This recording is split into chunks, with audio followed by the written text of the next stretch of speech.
salamat kayo dito kayo. Just to the media and who you will be able to convey what really happens to Prosperidad, particularly that she is also taking that had happened yesterday. So I am here to give you some updates, but these updates are just based on facts only. Okay, so any one of you who wanted to ask some questions, then please feel free to ask. Thank you. Can I have, question? Yung unang mga, sige, Good morning, Mayor. Sa latest na napag-usapan po, na-discuss ng Crisis Management Committee, ano na po yung napag-usapan? Unang-una po yung napag-usapan namin ngayon is something on the assessment of the area. So, there are some demands for foods in which the body decided has decisions to give them to the demands those foods. Kasi kawawa din naman yung mga nandun. So, in the meantime, yun ang ginagawa namin, and we are having some negotiations with those stakeholders. Pwede po ba natin i-identify names kung sino po yung grupo na ng stage? So, sa pagkakaalam ko, I just know only of Mr. Pires and Mr. Picap. Yes, that's the only. Now, apat sila, pero yun lang ang nakikilala because they did not identify themselves because of the pag-uusap ko sa kanila. Meron daw po mga armas, sir. Armado po sila, mga klaseng armas. Meron po, kasi taking yun, meron silang armas na gano'n. Yung pong klaseng armas. So I cannot give you the detail as to anong klaseng armas kasi wala tayong nakuha na exact na information sa area. Diba, sa pagkakaroon ko, parang mukha sa atin or whatever. Maximum 2 questions lang, please. Para mag-media ko lahat. Okay. Jong? Mayor, pinaka-most speaker yun. So, it's between 5 and 6 kasi hindi na nakuha ang exact figure. Kasi when I talked with him this morning, hindi na sinasabi sa akin kung makano. Ito lang ito, anong question. Pero sa base sa information na nakarating sa akin, parang 5 o kaya 6. Ang demand nila, Mayor, is i-release sila undo. Release of undo. Okay, so buhaton mo nisa ko. Now, something that is being discussed by the committee. Kasi ang pag-release, it needs kasi it's court order. So it is beyond our control to release the instance. So kung dili makuha, sir, Mayor, dili ma-release, doon na ba sila latang ba? O sa'yo? Mo? Siguro as of now, Jong, ang ginagawa namin sa Crisis Management Committee is to ensure na maunawaan sana ng grupo na to yung proseso ng pag-release. Kasi may criminal justice system, may proseso ko doon eh. We do not want to send the message na pwede pala i-violate yung mga batas natin, yung proseso natin, just because ng hostage taking isang area. Sana yun ang gusto natin ipaabot sa kanila eh, na maunawaan nila na may proseso. And ang nakakalungkot lang po dito is malapit na sa finish line yung hinihingi nila tapos nangyari yung ganito. So, kumbaga sa nag-a-add lang ng additional problems na kailangan na namin i-solve ng mayor, ng GOV as far as the release of Undo or yung pagpawalang sala sa kanila or pardon or whatever na pwedeng ibigay sa kanya. Depende kasi sa korte ko yun eh. Okay. So, kunwari maayos na, sir, may posibilidad ba na ma-file ng criminal case itong mga suspect? Kung sakali? Sa ngayon kasi we are taking it to one at a time, kasi sa ngayon naman kasi medyo minimal pa lang naman yung yung sitwasyon. If they can release them early at wala masyadong and then we can negotiate things. Siguro kung pwede ka magpatawad pero pag bumrabe na kasi and everyone kung nakanood ang nangyari. May nangyari sa isang hostage. Constrained naman kami sa law enforcement. Kailangan namin gawin yung trabaho namin. I have sassy first kasi nauna sa kanila. Susunod doon tayo. Mayor, pwede ba lang nalaman sino yung nasa negotiating team? Chairman down to. Sa negotiating team, the chairman is, ang negotiating team dito is meron kasi tayong kanya the Crisis Management Committee which is chaired by these representations. I chair the negotiating team. Mayor, yung tungkol po, ano po ba katotoo yung sinasabi ng mga nandun sa area na may mga armado, yung mga hostage taker na minor de edad? May mga umanod na hostage taker. Minor de edad. So, that's something we try to find out kasi yun ang sinasabi nila. If ever na totoo na may minor de edad, Mayor, anong posibleng mangyari dito? Anong posibleng mangyari dito? Kasi may batas tayo sa mga Yun ang nga sinasabi sa kasama ko na depende sa resulta. So kung sa ginagawa na medyo hindi masyadong may magawa tayo dyan. Pero pag sabi mo siya na may nangyari na, then let the law take its course. Kumbaga ko kasi, di ba, sa batas natin, pag minor de edad siya, the presumption is hindi siya guilty or wala siyang kasalanan na gawa. Pero kung napansin niyo sa batas natin doon, may mga qualifiers yun. Ngayon, kung itong may minor de edad, mas-show natin na may discernment na siya o alam na niya mali yung ginagawa niya o habitual offender niya, it's worse na natin rate. So, we will take it as, kumbaga, as details or as facts comes. Hindi kami categorically maka-answer ngayon kung anong gagawin sa kanila.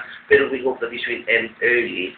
Para sana lang pa, if this end early, kumbaga sa easier to forgive and easier to, to appease people na posibleng na apektuhan ng pangyayari.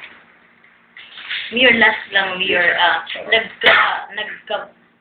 doon na sila yung mga armas at ang mga speech taker. Now, sa mga sayura, ang kanyang mga speech taker, mo ni ba ni Undo Perez kaniya so, sa di ka tinood, and then, how come nga nagkabato silang armas, nagkatila mga armas, yung surrender naman. Nasa 2009. Siguro sa Roma, Roma sila sa una. Ang asawag yung sa nila magkuha sa armas, wala na kung pinalay sa yan. Ang demand nila is to release Undo Perez. Concept possibility, based on your assessment said yesterday, concept possibility, ma-release ba yun si Undo? Or ato ba silang tagawag for swap or whatever? I think we will respect the court order. Kasi nasa loob na siya kasi ng korte. I think it's the court who will decide on that. So, paano niya i-negotiate niya yung ganun? Gaya na sabi ko kanina, pinapaunawa ko namin sa kanila yung proseso na kailangan daanan ng kaso nila. Gaya ng sinabi nga natin, as of now, alam natin, more or less 2 cases are already there against Undo Perez. Pero alam din natin na yung isang complainant at ang mukhang hindi na interesado. So, if there is a court process that will authorize the release or papawalang sala sa kanila o dismissal of the case, I think there's no reason why they cannot be released. Yun ang pinapaunawa natin sa kanila eh. Kasi habang kasi gaya ng ginawa na naman yung ganito, which we really hope na ma-resolve earlier, lalo na kumbaga sa hibla ng mga sinulid, habang unti-unti natin inaayos yung magulo na hibla ng sinulid, bigla na naman ngayon na binuhol na naman, ang hirap na mag-ayos ng hibla ng sinulid. So yun nga ang pakiusap natin sa lahat na kung pwede, pagtulong-tulungan na natin na maayos yung mga hibla na yan para this case will rest once and for all. Kasi alam naman natin na this is lingering case noon pa sa grupo na yun. So yun ang main objective natin na sana makaprovide ng lasting solution sa naging problema. Kasi base sa amin, in terms sa concern, kaya nga nag-attack sila dahil hopeless sa case. Then, palaging sinabi ng gobyerno, there is possibility na ma-solve yun. In fact, there's no chance for solution to the case in case nga mas sila doon ka ang kaso nila muna ilang di-resort nila na. I don't know, sa inyong opinion. Sa opinion ko, kasi ito personal ko itong kung ako kasi may kaso, I would rather have the will of justice go. Kasi pag nakasuhan mo ako, nakaabot sa fiscal, nakaabot sa court, at kapawalang sala ako, automatically na ako noon. Pero kung gusto nila madaliin sa level ng police or whatever, extrajudicial, magkaroon ng resolution yung kaso hindi ma-file, anybody later on interested can refile it kasi hindi mag-set in yung double jeopardy. Pero samantala, kung ang korte ngayon mag-decide, nobody can reopen the case kasi double jeopardy set in. Yun ang gusto namin ipaunahawa sa kanila eh. Napabayaan yung proseso ng justisya to go because kung mapawalang sala sila doon, it is most favorable to them. Yun, sa pananaw namin, ganun ang magandang let the will of justice go, tapos mapawalang sala sila, pag napawalang sala na sila, definitely, hindi na pwedeng i-reopen yung case kahit sino ka pa kasi double jeopardy as it. Lastly, how true is the report that there is a verbal order, a shot to kill order to the suspect? There is no way to lie. That's not true. That's not true. That's not Thank you. true. That's not true. Stefan is human. Parang dito to yan. Wala. Siguro Mayor, I would like to Kaya emphasize, kaya the human rights now, si Atty. Pintor is working with us sa crisis. I really ask for Atty. Pintor to be with us to show na human rights will not be violated along the way. No less than the regional director of the Commission on Human Rights in Region 13 is with us. So again, we would like to reiterate no order from the CPA. May sandali, sinusunod pa kanila. Siya muna, sunod-sunod Tanong ko lang sir, sa 16 na hinostage nila, ilang teacher, sa nalalaman namin, meron daw isang DepEd official, saka, sa bilang nila, ano yung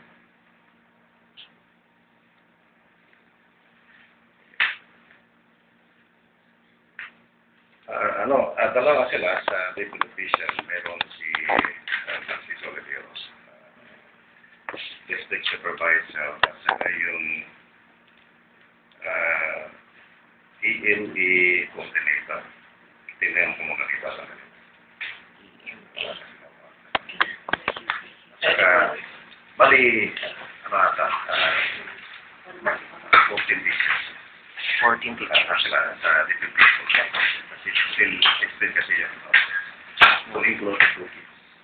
Yung dalawang bata, anak ng teacher niya. Mr. Tabata.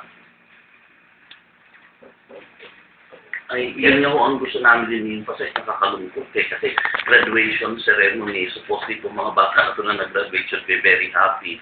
At nakakatuwa na yung ating mga DepEd supervisor, this no less than the district supervisor, na kung napunta kayo sa lugar, medyo may kalayuan, he tried his best na pumunta doon para ipakita yung suporta ng gobyerno. Yung mangyayari yung ganito. Nakakalungkot talagang gawin namin. Kasi it should be a happy moment, a graduation moment, and always be a happy moment. Mayor, linawin lang namin kasi sabi ng hostage taker, 10 lang yung mga guro.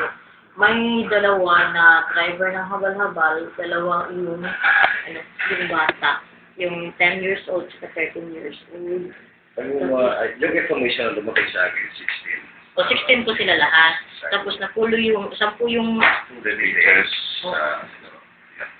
dalawa yung bata. Yung bata, suppose, 5 years old pa lang yun. So nakausap ko yung ina. Yung dalawang bata, sinamatan para mag-entertain. Yun. Pagkasama. include na? Posibleng yun. Included. Yeah. Binibirify ka mo. Sir, bakit walang mga kasamang escort itong mga teacher na magulat? Walang, medyo critical. Kasi, basically naman, kung pumunta kayo